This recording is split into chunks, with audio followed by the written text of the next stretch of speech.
The Dinanath Pandey Award, as usual, Innovation Festival, NIF, এই গোটেইখিনি লগ লাগি আজি যোৱা 10 বছৰৰ পৰা এটা আটক ধুনিয়া আৰু ইনোভেটিভ অনুষ্ঠান গঢ় লৈ উঠিছে গোটেই নৰ্থ ইষ্টৰ টেলেন্টেড ব্যক্তিসকল বিজ্ঞানৰ নতুন অভিনৱ চিন্তা কৰা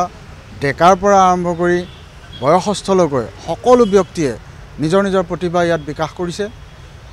লগতে আমাক দেখুৱাইছে ৰাইজক দেখুৱাইছে অফ কোৰ্স ইয়াত এটা প্ৰতিযোগিতামূলক এটা পৰিস্থিতিও আছে য'ত এটা পুৰস্কাৰ দিয়া হ'ব পুৰস্কাৰটোৰ নাম আপোনালোকে গমেই পাইছে ইতিমধ্যে দীননাথ পাণ্ডে বঁটা যোৱা কেইবছৰ ধৰি যথেষ্ট সংখ্যক নৰ্থ ইষ্টৰ বিভিন্ন ষ্টেটৰ খুব ভাল ভাল বিজ্ঞানৰ মডেল ইয়াতে আহি পেলাই ৰাইজক প্ৰদৰ্শন কৰিছে নিজৰ মডেলবিলাক আৰু ইয়াৰ জৰিয়তে এই অনুষ্ঠানটোৰ জৰিয়তে এটা সাংঘাতিক বৈজ্ঞানিক মানসিকতাৰ সৃষ্টি হৈছে এটা প্ৰতিযোগিতামূলক বাতাবৰণৰ সৃষ্টি হৈছে সবচে ডাঙৰ কথা যে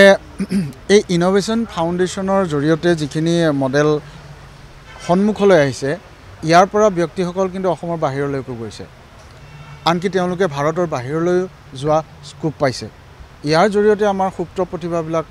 প্ৰকাশ পাইছে আৰু মই ভাবো ভৱিষ্যতে এনেকুৱা প্ৰগ্ৰাম আৰু হৈ থাকিব এই অনুষ্ঠানটো লং লিভ হ'ব আৰু তাত সকলো অসমৰ ৰাইজৰ আপোনালোককে ধৰি সকলোৰে সহযোগিতা আমি কামনা কৰিছো প্ৰয়াত পিতৃদেৱৰ নামত 2015 চনৰ পৰা এই অনুষ্ঠানটো পাতি অহা হৈছে স্মাৰ্ট আইডিয়া ইনোভেশন এৱাৰ্ড আগতে এটা বঁটা দিয়া হৈছিল এই বছৰৰ পৰা নতুনত্বটো হ'ল কি আমাৰ তিনটা বঁটা এই বছৰৰ পৰা আৰম্ভ হৈছে সিলভাৰ প্লেটিনাম আৰু গোল্ড এই তিনটা বঁটা থাকিব এবাৰৰ পৰা মানে আগতে বঁটাটো এজন প্ৰতিযোগীয়ে পাইছিল এবাৰৰ পৰা তিনজনৰ মাজত এই বঁটাটো দিয়া হ'ব